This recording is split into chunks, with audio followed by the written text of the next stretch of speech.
the brutal cold that's coming onto the East Coast. These cold snaps that are bombarding currently from northern Canada all the way down to Florida and then down across to Texas. And And they're calling now, it the East Chill. the East Chill, exactly. And I know that you really were engaged by this story, so feel free to jump in because I know you were especially very passionate about this one. Well, so climate change is a thing that I get a little passionate about. Yes. But yeah, so we're having a cold snap as I keep hitting this microphone. Cold snap, but it's actually because of global warming. And I am so sick and tired of people who say, well, I got your global warming 30 feet of it in my backyard. And they're referring to snow. And it's like, yes, haha, so funny. We're talking about global warming. We're talking about climate. We're not talking about the weather today, tomorrow, and the next few days. If you think about, to bring an analogy, I love analogies, so I'm going to bring this out there. If you think about climate as your personality, and then you think of weather as your mood, you can kind of start to see the difference between climate and when we talk about climate change and when we talk about weather and weather change. It's sort of the same if you look at your closet as your overall closet with all of the clothes that you've got in your closet as climate, right? And You have your rain boots, your snow jacket, you have your shorts for the warmer weather. right, unless you live somewhere very warm, in which case you have no winter jacket and you have flip-flops instead, right? So if you look at someone's closet, you can kind of see, oh, this is the climate overall, right? It's more warm or more well-rounded and it's warm and cold. And the clothes that you pick out of your closet for a particular day is the weather. And so it's sort of hopefully that makes a little bit of sense for you guys. And so, if we actually look at the climate of the climate of the planet, and then we try to look at localized areas of what the weather is doing, it's easy to say, oh, well, it's really cold right here, right now. Well, it's like, well, yeah, well, it's winter right now in the East Coast. Of course, it's going to be cold. But the fact is, the coldness is even colder than usual, right? We have an image here of a fountain that has frozen over. And you might say, well, yeah, because it's winter. Right. This is in Florida. Yeah, palm trees and pina coladas, beaches, seagulls, and, all the other things we associate with warmth throughout the whole year. Right. And if we can show the map too, this is another way to look at global warming. This is data from December 28th. And they analyzed just kind of the average temperature of how the weather everywhere, aka the kind of overall climate, what's happening. And as you can see, there is a major cold shift in temperature over the eastern seaboard, North America, that area, and of course some other pockets throughout the world. But overall, the shift is actually towards warm. And what's happening when you've got sort of these cold snaps or these heat waves is that, and I'm no weather forecaster, no meteorologist expert here by any means, but from my understanding is, you've got all these fronts, these pressure, these low pressure fronts and these high pressure fronts, and kind of how the stuff around our planet is moving around, right? And when it becomes warmer everywhere, obviously the coldness that exists, it has to move somewhere. And right now it's all kind of being pushed currently over the North America. And that's resulted, of course, in really cold weather recently, but also there's even more cold weather coming. They're talking about even what they call a bombogenesis, more or less a winter hurricane that's heading out towards the East Coast right now, slated to start around today, throughout the rest of the week. New York and Boston are slated to get about 0 degrees Fahrenheit temperatures. About 6 to 12, was it 6 to 12 inches of snow? 6 to 12 inches of snow. And with the fact that also, whether they're talking about that it's a hurricane, it's not just sort of like a snowstorm, and not quite a blizzard, is that the wind speeds, if they get above 15 miles per hour at 0 degrees Fahrenheit, within about 30 minutes, any unexposed part of your skin can actually get frostbite. So it's chilly. It's a little cold. And everywhere from like the stretch from Texas all the way up to the Florida, up to Georgia, they actually have freeze warnings in place. Oh, yeah. Which is intense. So for Dynamite, who's one of our mods here, good luck, buddy, because he's in Georgia. And he's out there delivering every single day. And he's dealing with black ice, among many other issues that Georgia really does not see.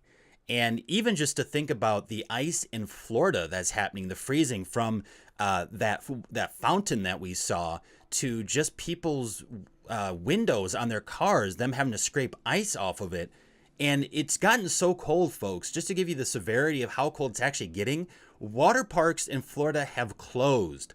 Most of the water parks, especially around Orlando, are closed because of the extreme temperatures. So they're not even able to get people into the water. There's someone in Pensacola, Florida, who shared a video on Instagram, literally of him walking up to his pool and putting his hand right on top of the water, knocking on it all of a sudden. It was pure ice. Like, their pool had completely frozen. And even though there's not like tons of snow or anything around in the image, there is none. But it's that cold right now, especially with the winds picking up. That just creates that stronger chill, and everything just freezes just like that.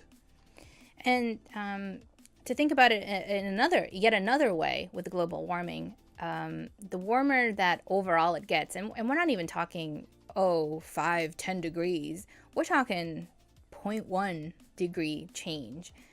What happens is the ice caps melt, and when they melt, that cold actually gets released. So it might actually, for a little bit, make things around it and, kind of create these different weather pressure events be colder, right? Because you're releasing that cold out instead of it being in the ice, right? And so that's what's causing all of the shifting of the weather patterns that are unusual, right? Like, meanwhile, we're freezing in Florida, but Anchorage, Alaska is actually warmer, right? It's crazy. And so it's changing a lot of things. It's changing not only, of course, our ability to be out in the weather, in the landscape, but it also affects our crops. It affects the other animals who don't know to get inside because it's cold, right? Or adversely, if they're, Teddy brings up a good point that there was a documentary about a starving polar bear because his environment is shrinking, his food sources are shrinking too. And right now, because the ecosystems are changing because of weather, the animals are affected, and they don't really know how to deal with that, right? Or where do you go to hide from heat, or what happens when your food sources go scarce. So it's more than just, I'm chilly and I'm going to have a terrible commute to work. We're talking about survival here, right? And if climate change isn't going to be addressed by governments in a timely fashion, we're just going to see more and more erratic weather patterns. We're going to see more hurricanes and random cold snaps and heat waves and fires and floods and all of this stuff, because the planet is trying to cope, right? But if you hold something in your right hand for too long, eventually your entire body is going to be like, oh my God, this is really heavy, and you're going to start tilting.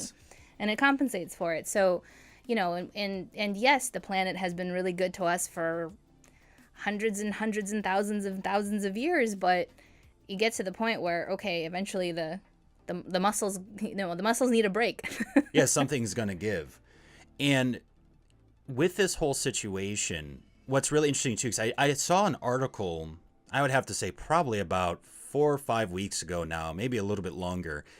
And it was talking about how, because of the melting of the ice caps and how quickly it's been, we're never going to get those back, folks. Like, that's how severe it is.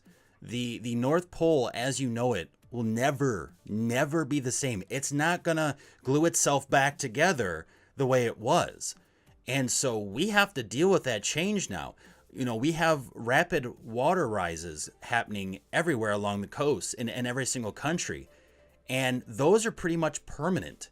So we have to learn to live with those. So the goal now is to figure out what we can change to make it so it doesn't continue. So the waters don't continue to rise. So the ice caps or what's left of them don't continue to recede and to melt away.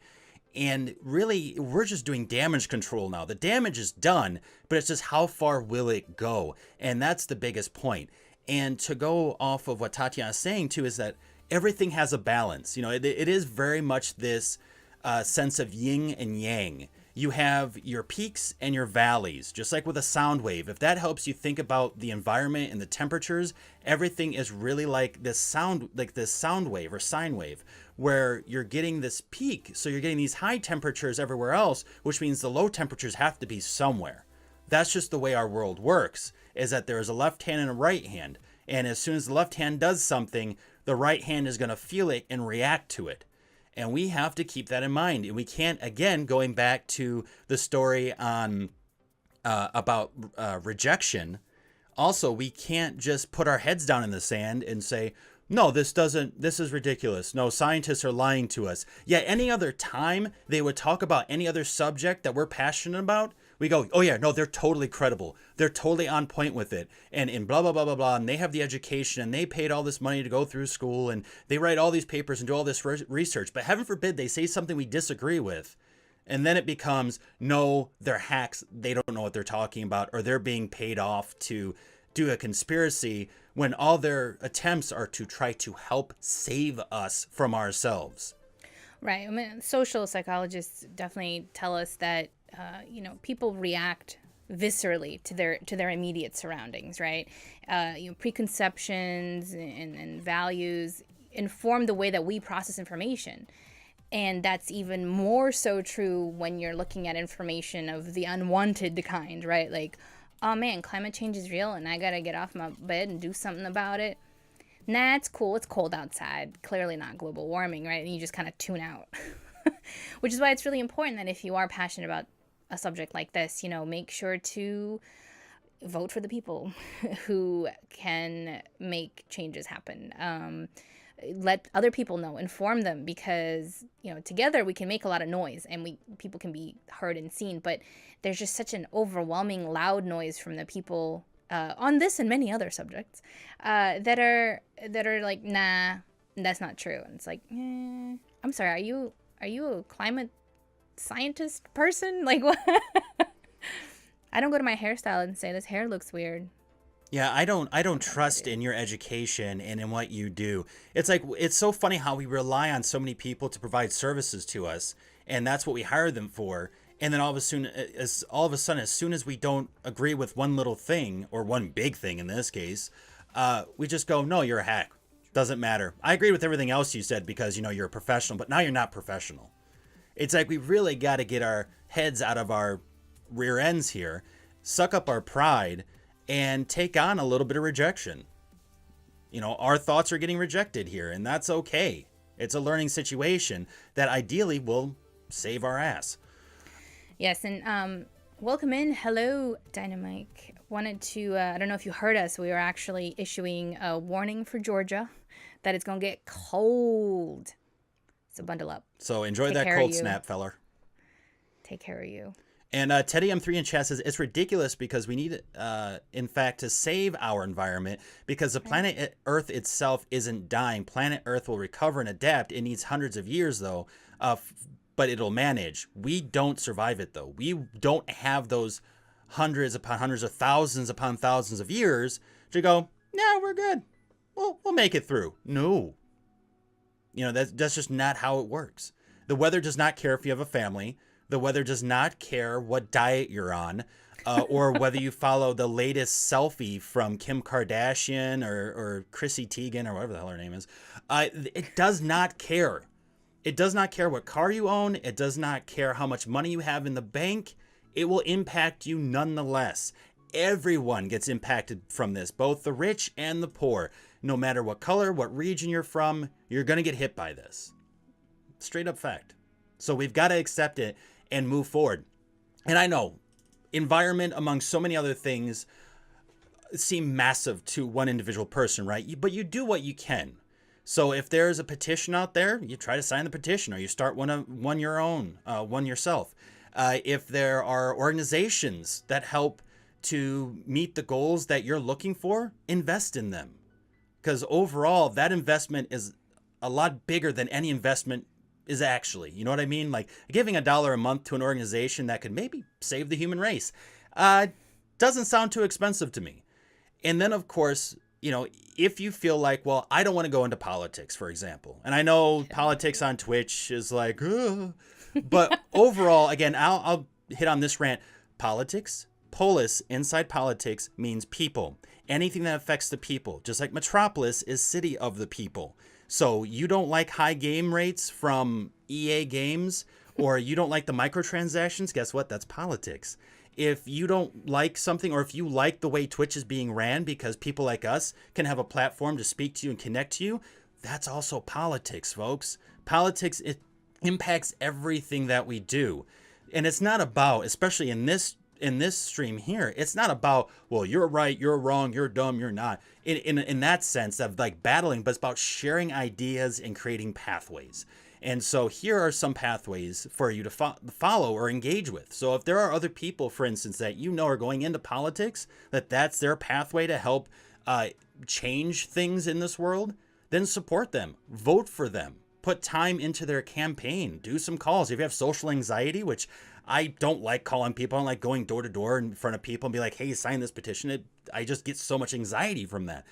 Then don't. Find out new ways. How can you donate your time or your efforts to help them meet their goal so they can help the much larger goal? And that's really the key in this. It's not about ignorance. It's not about going, well, this issue's too big for one person. You're right.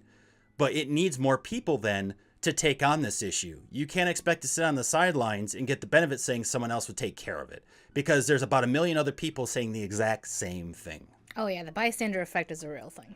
Oh, absolutely. Right? And something happens on the road and everyone just stays there like, oh, someone's calling the police. Yeah, someone will take care of it. And it's like, maybe you can start to try to help if you have the ability to do so. And, for me, it's hard for me to keep up with politics and the people and the representatives and trying to figure out, like, I got so much going on in my daily life that it gets hard and it gets overwhelming. So what I like to do is to educate people, even like my little, the little analogy about the climate stuff. I remember I told somebody I met in the supermarket once because we were talking about like the weather, and I was just telling her and kind of explaining it to her, and like her eyes lit up. Yeah, and it's like, even if you just infect one other person with knowledge, that helps, right? Because the more people have the knowledge, the better. And then hopefully it'll infect somebody who who has the energy, the time, the skill set, the whatever it might be to actually go and push that further and do something more with it. Absolutely right. And I don't know, is there anything else that you want to add on from I know I was on my soapbox. I want to make sure that you get a little bit more soapboxage, like the corner or something, like get a little heel onto it if you want.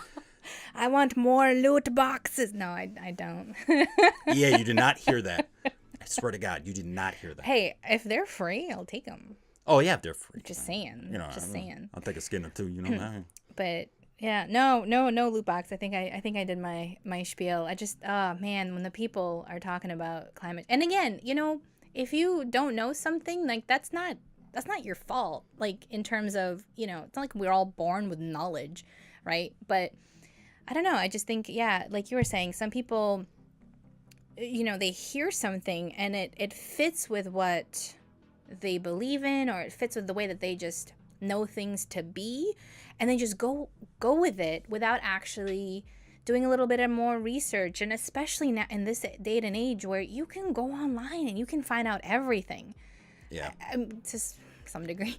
The fact that the information's at our fingertips, and yeah, yet we actually have become even more ignorant in a way. It's unbelievable. Or maybe it's that the ignorance is more visible now than it was before. And That that's could fair. also be it. But I mean, I just remember, you know, back in the day, before I had a smartphone, before I even knew what the internet was, back in my little town in Romania, like you had to work to get knowledge, like knowledge was for the elite and then you were just a peasant. Oh yeah, people died for it. People literally had wars in order to have knowledge, to obtain knowledge, to be able to read and write and have the right to do so, to be able to speak, to be able to do so much. I mean, we can see this actually during the Civil War with slaves here in the US, where so many of them, they were not allowed to speak their native language. They were not allowed to learn to read and to write because, again, slave owners were afraid that, well, if they became educated, they could then rise up. And there's plenty of places in the world where that's still happening, Oh, yeah. Like people are oppressed, knowledge is not widely distributed. It's, we haven't gotten out of that age for sure everywhere, but there are places and pockets in the world, and certainly the US is a big giant pocket of it. Well, and ignorance is bliss for those that benefit from it. Boom. But yeah, I guess, I don't know. So my little heel on the soapbox just says, you know what, educate yourself because you can. It's so easy. And I also say, like, trust your gut. I mean, I've met people where, they're like, I believe staunchly in this one thing. And then I ask them why, and I ask them to kind of unpack and unravel, like, the reasons. And they don't have any reasons. And then they're like, yeah, I thought that was kind of dumb for a while. But, that's just, I mean, I was just going around with everybody else. And it's like, no, you know what? Listen to your inner self, man. Come on. Most of the time, it's right. Exactly. Most of the time.